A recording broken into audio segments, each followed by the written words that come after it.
बताओ ये नवरात्रि माँ भगवती का जन्म कहाँ से हुआ? तो माँ भगवती की माता का नाम है यशोदा। जब देवकी माता ने कृष्ण को जन्म दिया, उस समय यशोदा माँ ने भी एक कन्या को जन्म दिया था। अदला बदली हो गई, देवकी के बेटे को यशोदा के पास छोड़ दिया और यशोदा की बिटिया को कंस ने पत्थर पर पटकना चाहा। वही कन्या हाथ से छूटकर आकाश में अष्टभुजा धारण करके मां भगवती खड़ी हो गई। उन्हीं माता को विंध्यवासिनी मैया कहते हैं। विंध्याचल पर्वत में आज वही स्वरूप है। वो मां यहां मथुरा से विंध्याचल चली गई थी।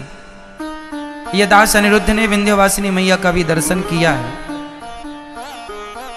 तो विंध्याचल चली गई मां, अष्टभुजाधारी।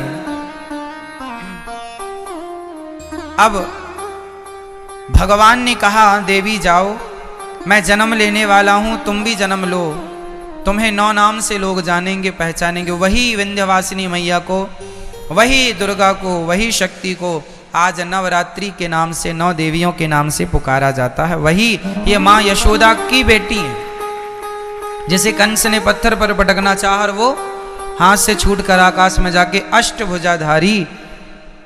मैया के 8 हाथ क्यों हैं? मैया, आप लोगों के हाथ कितने होते हैं? कितने? गलत उत्तर है।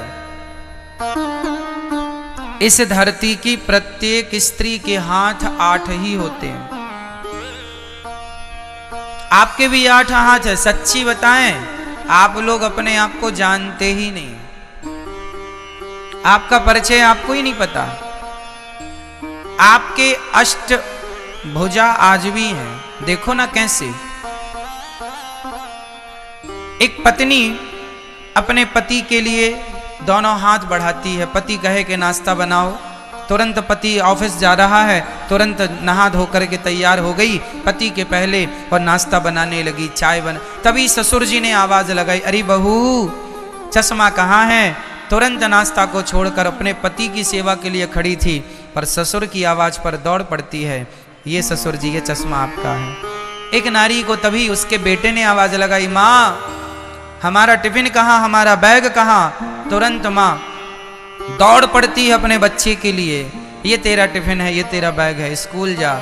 उसी समय बच्चे को स्कूल भेज रही है, उसी समय पति को दफ्तर भेज रही है, उसी समय ससुर जी को चश्मे और चाय की जरूरत पड़ी तो चाय भी बना रही है। एक समय में 4 काम कर लेती है स्त्री, इसलिए 4 काम करने वाली 8 हाथ से वो काम करती है।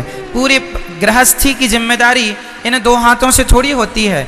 आपके अनेक हाथ हैं। 2 हाथ से पति को, 2 हाथ से बच्चों को, 2 हाथ से सास ससुर को, और भी बहुत सारी जिम्मेदारियां स्त्रियों की होती हैं। घर की साफ सफाई से लेके घर की जिम्मेदारी। घर में राशन नहीं है, नमक नहीं है, हल्दी नहीं है, नमक तेल नहीं है, घी नहीं है। पुरुष को इसकी कोई जानकारी नहीं होती कि घर में शक्कर है, पत्ती है या नहीं। नारी इसका पूरा ख्याल रखती है और ख़त्म होने के पहले इसकी तैयारी करती है कि ख़त्म हो जाएगी तभी नहीं, उसके पहले बुला के रखवा लेती है, क्योंकि ख़त्म हो गई तभी कोई मेहमान आया तो मतलब वो हर क्षण हर जगह उसका ध्यान है, हर जगह उसका हाथ है। इसलिए प्रत्येक स्त्री 8 भुजाधारी स्त्री के 8 हाथ, अष्टभुजाधारी।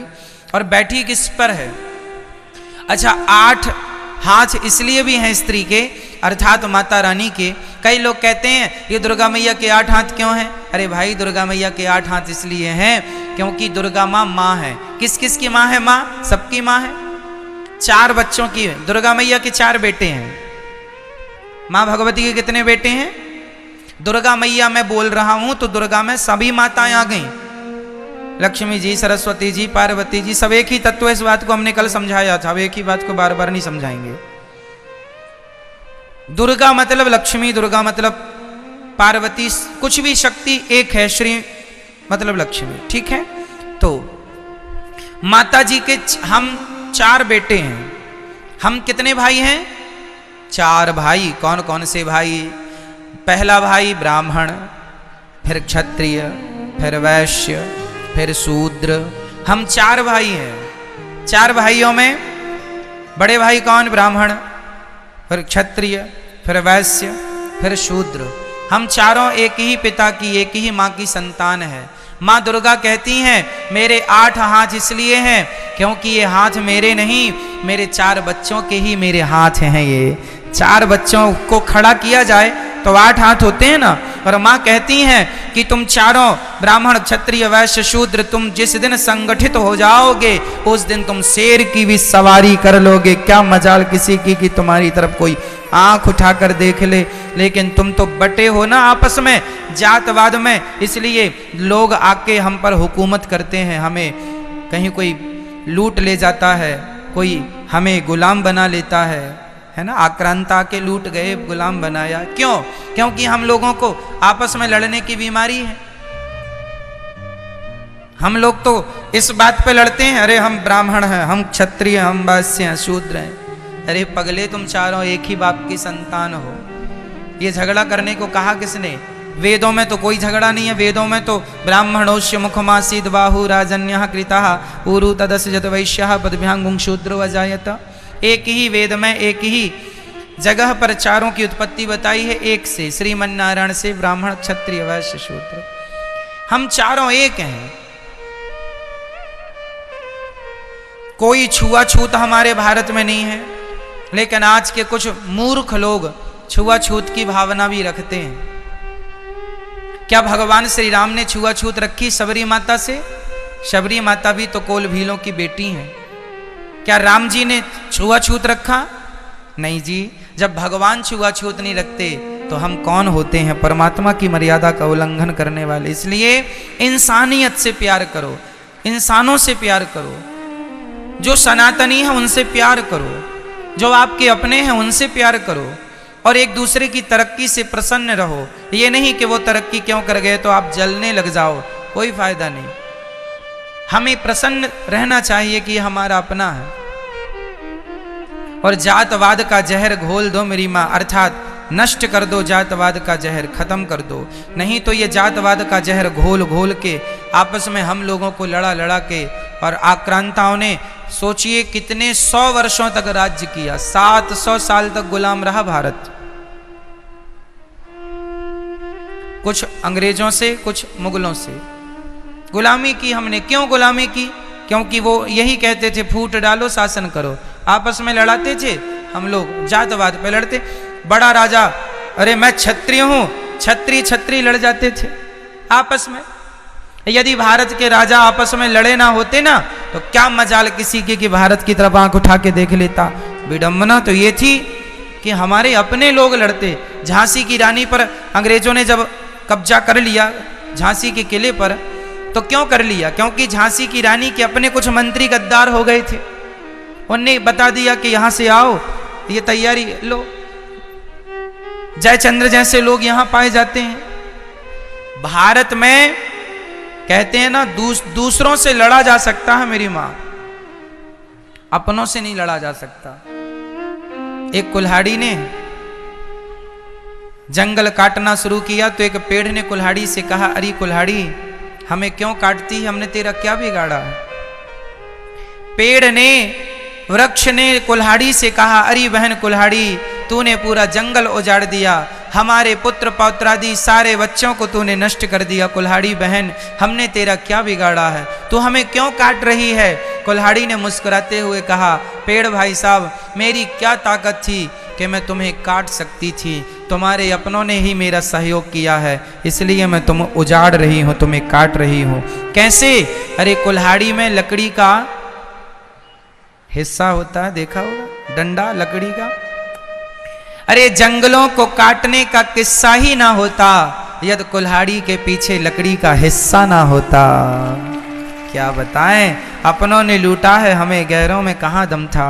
मेरी कश्ती तो वहां डूबी जहां पानी कम था। अपनों ने बहुत कुछ बिगाड़ा है मेरी माँ। चलो कोई बात नहीं, पुरानी बातों को ना करें। अब हम प्यार से रहें, भाईचारे से मिलजुल के रहें। कोई जहर ना हो जातवाद का, ऊंच नीच का। प्यार से, इंसानियत के नाते सबसे रहो मिलजुल के। चलिए ठीक है। तो माँ भगवती कहती हैं तुम चारों जिस दिन एक, रामचरितमानस में भी ये बात लिखी है, जहाँ सुमति तहाँ संपत्ति नाना, जहाँ कुमति तहाँ विपत्ति निदाना। जहाँ सुमति, जहाँ एकता है, जहाँ संगठन है, वहाँ सब कुछ है। और जहाँ झगड़ा है, अरे झाड़ू भी यदि संगठित रहती है, झाड़ू के तिनके यदि संगठित होते हैं तो सारा कचरा साफ होता है, और झाड़ू बिखर गई स्वयं कचरा बन जाती है, स्वयं कचरा बन जाती है। इसलिए झाड़ू हर तिनके को संगठित रखती है। यदि झाड़ू का तिनका, एक भी तिनका यदि बिखर गया तो वो तिनका भी कचरा ही कहलाएगा। सही है। आप जब तक संगठित हैं तब तक सुरक्षित हैं, बिखर जाओगे तो कोई भी, कहावत तो सुनी होगी, एक लकड़ी को कोई भी तोड़ सकता है, लकड़ी के पूरे गट्ठे को कोई तोड़ नहीं सकता। संगठन तो लकड़ी के गट्ठे की तरह है, कोई क्या मजाल किसी की कि कोई आगे बढ़ के तुम्हें देख सके। संगठित रहो। कौन कौन संगठित रहे, बोल के बताओ, कौन कौन? ब्राह्मण, क्षत्रिय, वैश्य और चारों एक पिता की संतान है। सबको गले से लगाओ। राह में आए जो दीन दुखी, सबको गले से लगाते चलो। प्यार से रहो, बहुत जरूरत है इस प्यार की मेरी माँ। पता नहीं लोग क्यों झगड़ा करते हैं, बात बात पर विवाद करते हैं।